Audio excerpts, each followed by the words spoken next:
to ask the First Minister whether she will provide an update on the Scottish Government's progress towards reducing the number of people on hospital waiting lists and ending long waits for NHS treatment. First Minister. Yes, I can. The total number of patients waiting over 18 months for a new outpatient appointment was down 27% in a single quarter. The numbers waiting over 2 years for inpatient and day cases was down 60% over 6 months.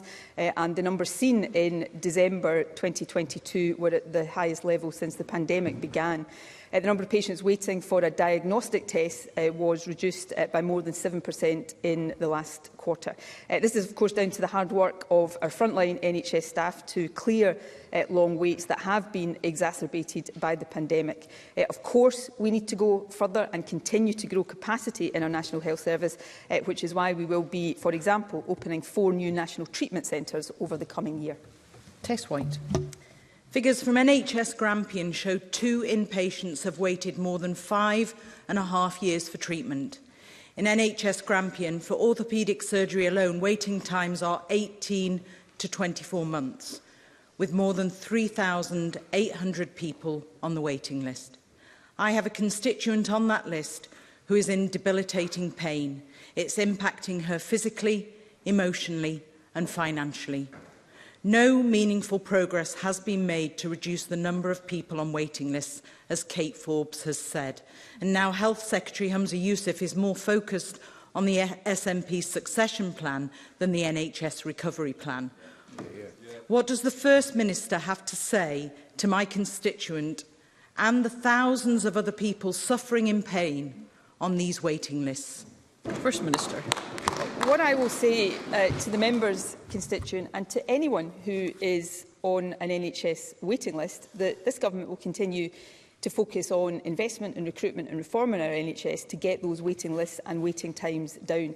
It is simply wrong, and the facts do not bear it out, that progress is not being made in reducing the longest waits. I've already set out the progress over recent months in reducing the longest waits, both for outpatient appointments and for inpatient appointments and for diagnostic tests. Is that progress yet good enough? No, it is not. The challenge in our NHS is significant, but we will continue with the investment, with the recruitment and with the reforms that are necessary to make sure that we deliver for all patients every day in our National Health Service.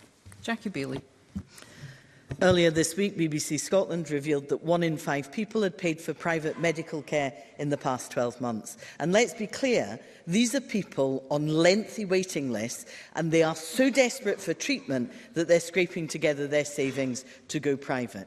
The Private Healthcare Information Network tells us that the number of private operations has increased by 72%.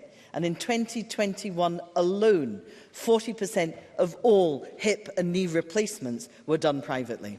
Even the Health Secretary's targets for ending the longest waits of over 2 years have all been missed, each and every one of them. Now, just a few months ago, NHS Board Chief Executives were discussing a 2-tier system of healthcare in Scotland, with some people paying for their care. Does the First Minister now accept that in reality, under this SNP government, the 2-tier system is already here?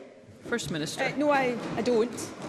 But I do consider it unacceptable that any patient has to pay privately for treatment that they should be getting and want to get on the National Health Service. That is why we continue to focus in the ways that I have been speaking about in bringing down waiting times, and we will continue with that focus, and I know it will be a priority for whoever succeeds me as First Minister, as it has been a priority for me every day in this job.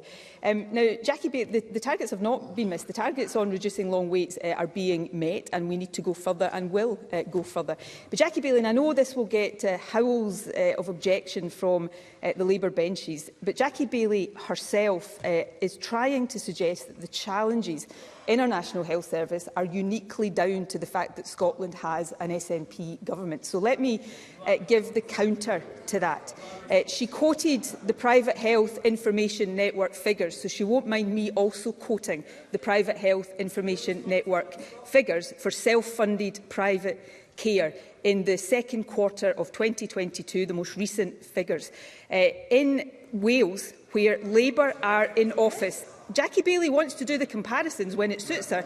In Wales, where Labour are in office, self-funded private care, according to the Private Health Information Network, was 27% higher than it is in Scotland.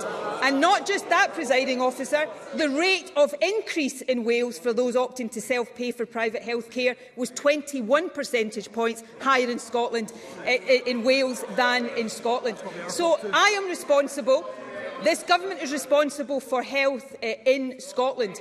But for those who want to suggest that the challenges in our National Health Service are uniquely down to an SNP government, if they're Tories, they need to look at performance in England, and if they're Labour, they really need to look at performance in Wales.